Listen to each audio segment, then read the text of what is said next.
The year is 1588. Somewhere in the grey waters of the English Channel, 130 ships are moving north. Their sails fill the horizon. To anyone watching from the cliffs of Cornwall, it must have looked like the sea itself had turned to wood and canvas. This was the largest naval invasion force Europe had ever seen. Behind those sails were roughly 30,000 soldiers and sailors, enough to crush any army England could put in the field. The man who sent them, King Philip II of Spain, believed God was on his side. His admirals believed the mathematics of power were on their side. And for a few extraordinary weeks in the summer of 1588, the entire future of Europe genuinely hung in the balance. But here is the question that makes this story so endlessly fascinating. How did the most powerful empire in the world, commanding the most formidable fleet ever assembled, fail so completely? And why did that failure not just save England, but reshape the entire political and religious map of the Western world? Was it English genius, Spanish arrogance, or something far less romantic, something as indifferent as the weather? And what if the Armada had actually succeeded? What would Europe look like today? To answer those questions, we need to go back, not just to 1588, but further. Because this story did not begin with warships. It began with a marriage, a betrayal, and a slow-burning religious war that had been building for decades. In the middle of the 16th century, Spain was the undisputed superpower of the known world. Under King Philip II, the Spanish Empire stretched from the Americas to the Philippines, from the Netherlands to the Mediterranean. Silver from the mines of Peru and Mexico flowed into Spanish coffers in quantities that had never been seen before in human history. Historians estimate that by the 1580s, Spain controlled roughly a third of all the silver in circulation in Europe. That is not a metaphor for wealth.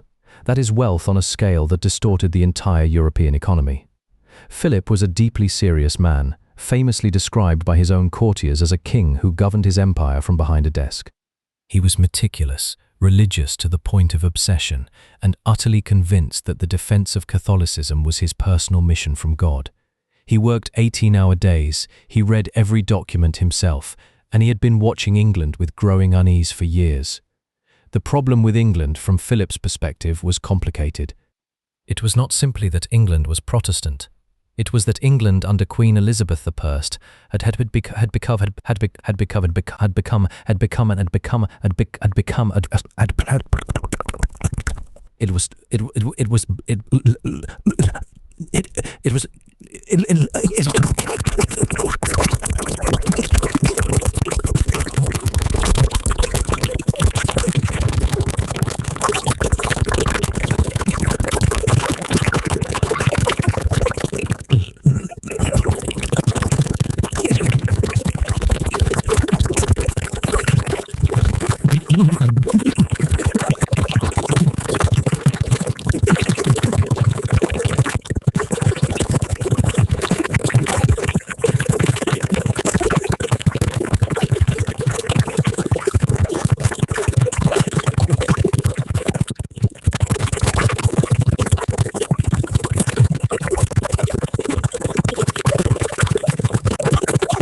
1577, Francis Drake circumnavigated the globe, raiding Spanish settlements along the Pacific coast of South America along the way.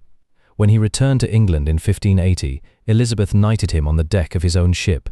Philip received the news in Madrid. He did not forget it, but there was something even more structurally significant than the raids. In the Netherlands, which Spain controlled, a full-scale Protestant revolt had been burning since the 1560s. The Dutch rebels, known as the Sea Beggars, were fighting for their independence and their religion.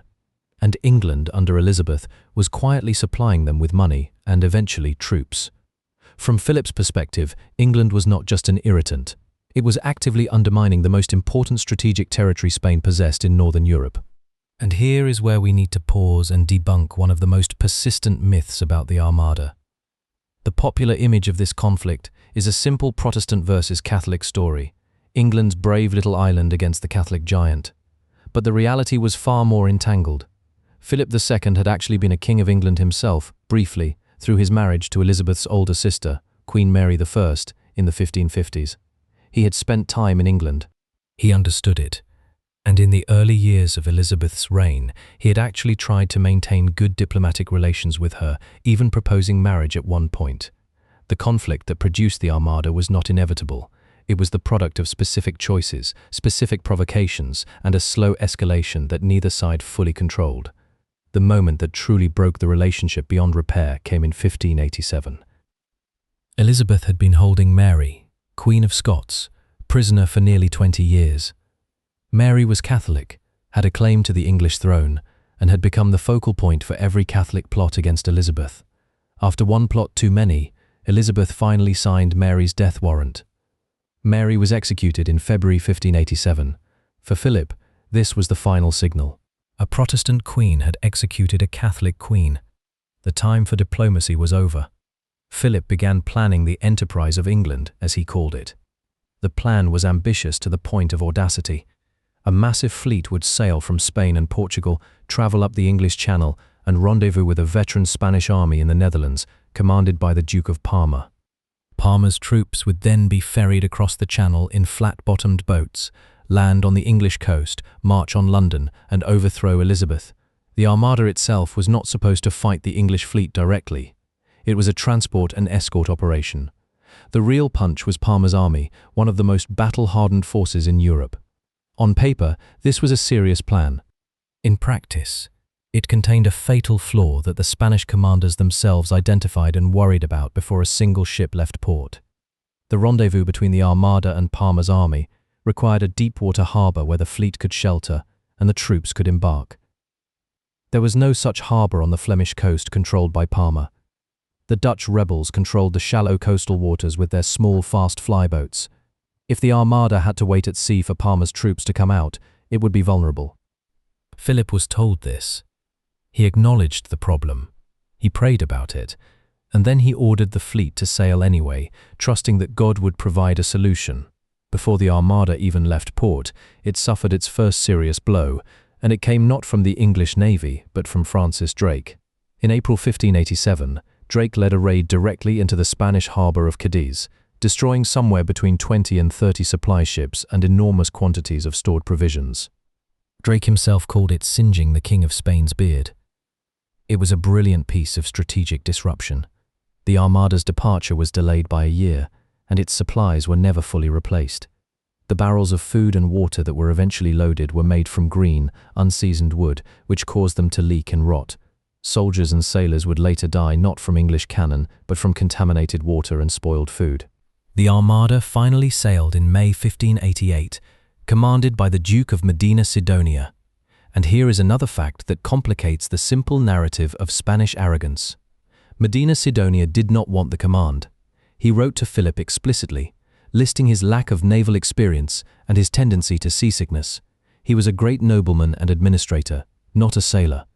His predecessor, the experienced Admiral Santa Cruz, had died just months before sailing.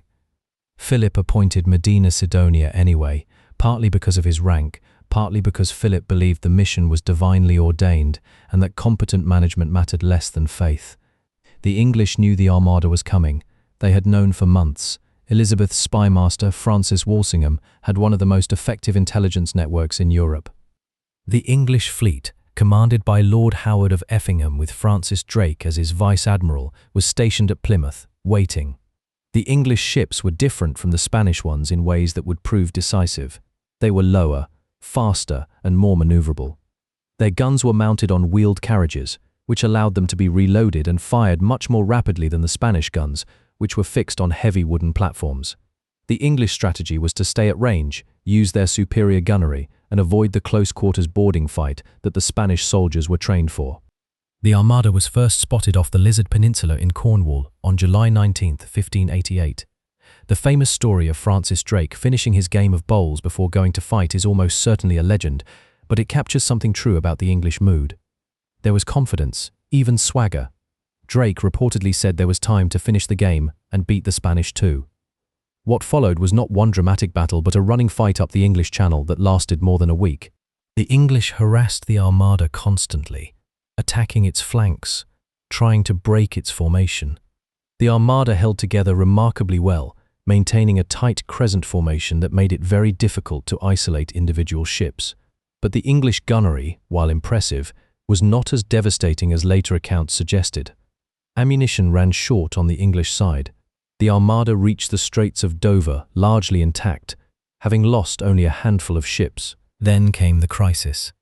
The Armada anchored off Calais, waiting for word from Parma. But Parma's army was not ready.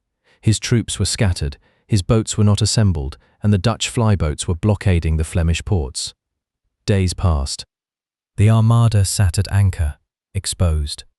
On the night of August 7th, the English sent in the fireships.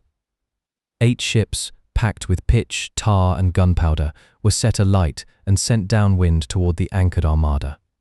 The Spanish sailors had been warned that fireships were possible, and they had a plan to grapple them and tow them away. But in the darkness, with the burning ships bearing down on them, panic spread.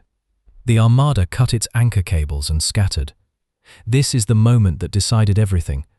Not a great cannon battle, not a heroic charge, 8 burning ships in the dark. The following day, the Battle of Gravelines took place. The Armada, its formation broken, was engaged by the English fleet at closer range than before. This time, the English gunnery did serious damage. Several Spanish ships were sunk or driven onto the Flemish sandbanks. Many more were badly damaged. The Armada was in crisis, but even now the story was not over. The Armada was battered, not destroyed. Medina Sidonia made the decision that sealed its fate. He could not fight his way back through the English Channel. The wind was against him. He would sail north, around Scotland and Ireland, and return to Spain that way. It was a desperate gamble, and it failed. The North Atlantic in autumn is one of the most dangerous stretches of water on Earth. Storms struck the Armada repeatedly. Ships that had survived English cannon were broken apart on the rocks of the Irish coast. Estimates vary, but historians believe somewhere between 15,000 and 20,000 Spanish sailors and soldiers died during the entire campaign.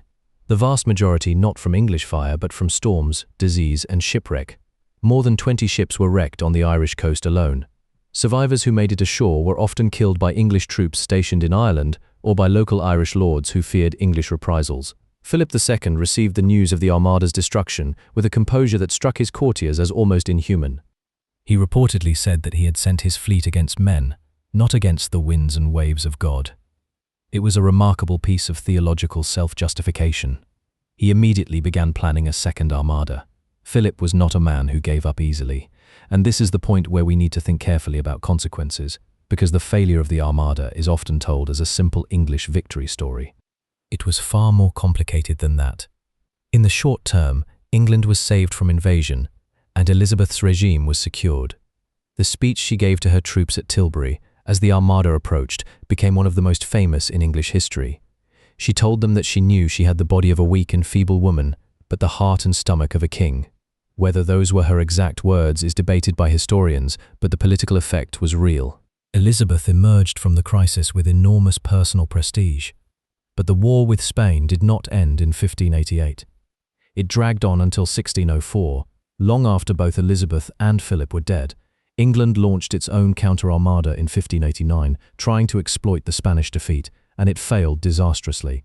The conflict became a grinding, expensive war that strained English finances severely. The idea that 1588 was a clean, decisive English victory is a myth. It was a turning point, but not an ending. For Spain, the consequences were more complex than simple decline. Philip did build more armadas.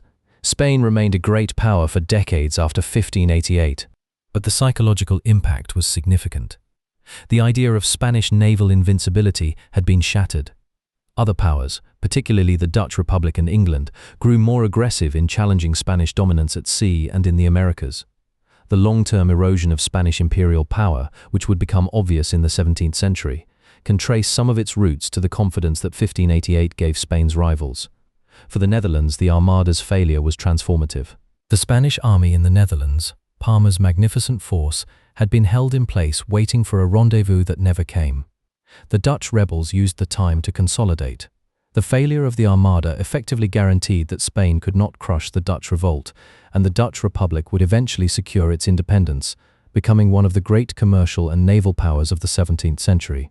And here is perhaps the most profound long-term consequence, one that reaches directly into our own world. The English and Dutch maritime expansion that accelerated after 1588 laid the foundations for the trading empires that would eventually dominate the globe. The Dutch East India Company, the English East India Company, the colonization of North America, the slave trade, the entire structure of what historians call the early modern Atlantic world, all of this was shaped by the power vacuum that the Armada's failure helped to create.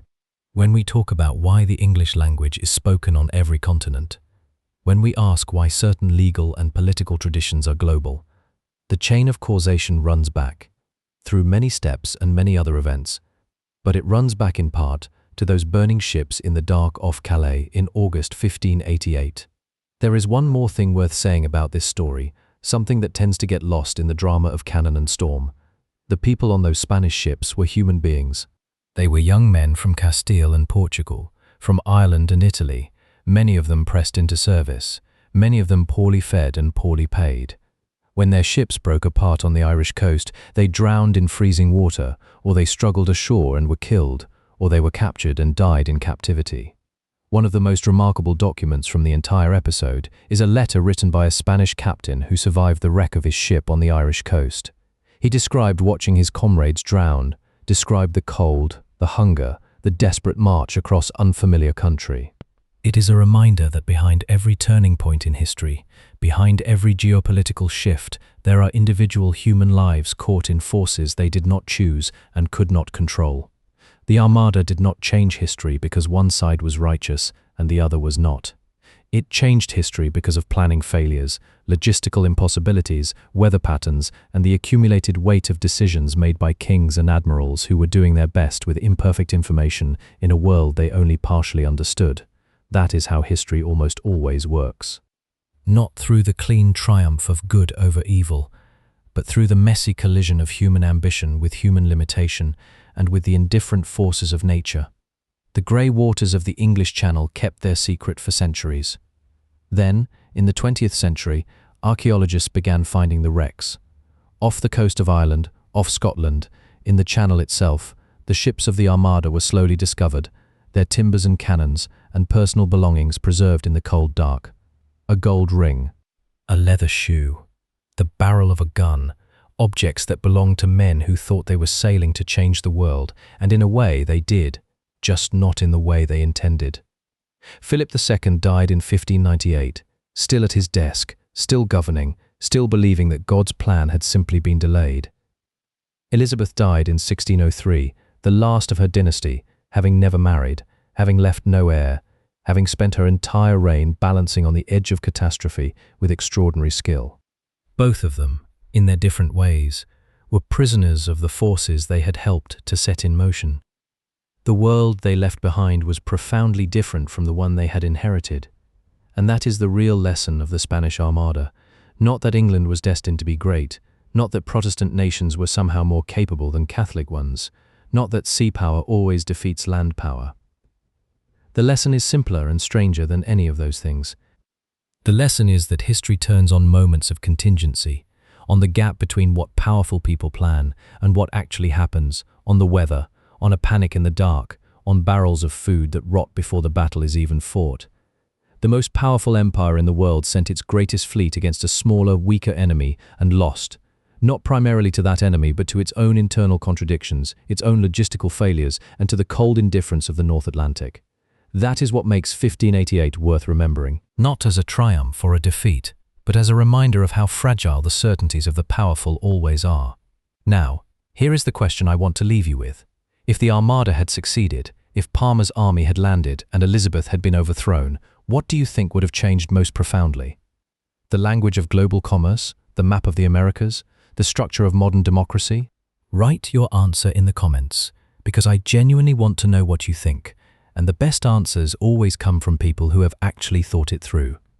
If this kind of deep historical storytelling is what you come to this channel for, then subscribing is the single best thing you can do to make sure you never miss an episode.